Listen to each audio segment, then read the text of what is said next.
Want to order food in Thailand like a local? You have to learn these Thai classifiers. ขวด Used for drinks in bottles. For example, น้ำ1 ขวด น้ำ1 ขวด One bottle of water.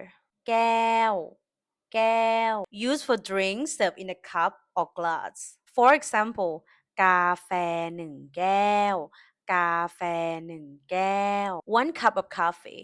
จาน Used for food served on a plate. For example, ข้าวกระเพรา1 จาน ข้าวกระเพรา1 จาน One plate of basil pork with rice.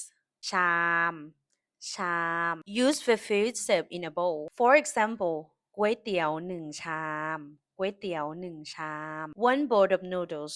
ถ้วย Used for food or desserts served in a small bowl or cup.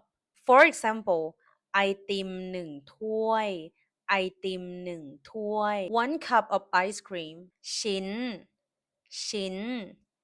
Used for one piece of food. For example, เค้ก1 ชิ้น เค้ก1 ชิ้น One piece of cake. Thank you for learning Thai with me. Don't forget to follow me for more Thai. See you in the next lesson นะคะ บ๊ายบาย